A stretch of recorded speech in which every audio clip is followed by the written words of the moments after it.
Hello friends, मैं विनीत तिवारी और आज की इस वीडियो में एक अच्छी खबर लेके आप लोगों के सामने मैं उपस्थित हूँ।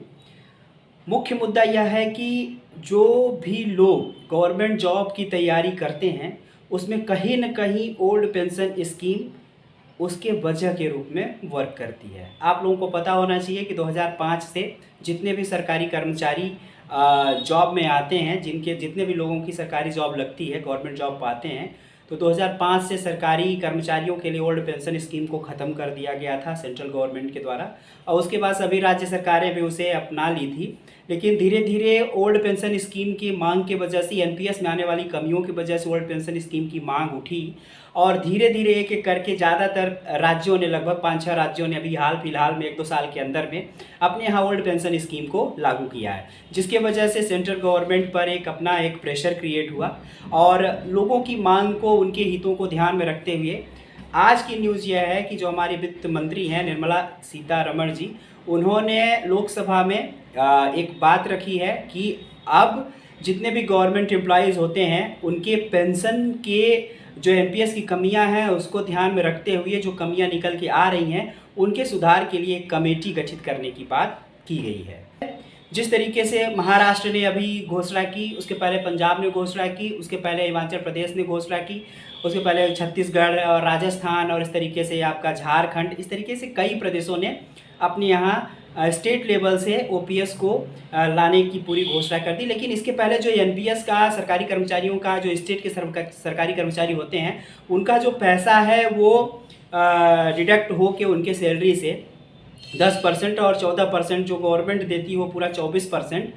एनपीएस के पास, एनपीएस जो है एनएसडीएल, उसके पास जा रहा था। तो सेंट्रल गवर्नमेंट ने स्टेट गवर्नमेंट के रिक्वायरमेंट के बाद, उनके रिक्वेस्ट के बाद भी सेंट्रल गवर्नमेंट ने उस पैसे को देने से मना किया था और जिसकी वजह से स्टेट वालों ने लागू तो कर दिया, स्टेट गवर्नमेंट ने ओपीएस को लागू तो कर दिया था, लेकिन पैसा ना मिलने की वजह से उसको कार्य रूप में ठीक से नहीं लेके आ पा रहे थे, जिसकी वजह से वो पैसा ना मिलने से दिक्कत हो रही थी। तो इन सब विरोधों को ध्यान में रखते हुए निर्मला सीतारमण जी ने आज ही लोकसभा में एक कमेटी सेंट्रल गवर्नमेंट के पेंशन के स्कीम पर, जो एनपीएस है उसके ऊपर बनाने की बात की। तो उम्मीद करते हैं कि इसमें बहुत कुछ अच्छा हो सकता है। एक बात और बात करते हैं कि एनपीएस की मुख्य कमी क्या निकल के सामने आ रही थी। लोग 8-8, 10-10 साल जॉब कर रहे हैं, मतलब 8 साल 10 साल किसी ने जॉब की और 8-10 साल जॉब करने के बाद जो एनपीएस से रिटायर हुए तो किसी की पेंशन बनी 5,000 रुपये, किसी की पेंशन बनी 8,000 रुपये, किसी की पेंशन बनी 10,000 रुपये। लेकिन ओल्ड पेंशन एक ऐसी स्कीम थी कि जितने भी आप मूल वेतन जो आपका होता था, जिस भी मूल वेतन पर आप अंतिम में रिटायर होते थे, उसका 50% आपका ओपीएस में आपको पेंशन मिलती थी। उदाहरण के लिए अगर आपका मूल वेतन उस समय पे 1 लाख है तो आपको 50% मूल वेतन आपका कर दिया जाता था, मूल वेतन आपका 50% पेंशन में कर दिया जाता था और उसके अलावा जो महंगाई भत्ता होता था उसको जोड़ के आपकी पेंशन बनती थी। और जिसकी वजह से सरकारी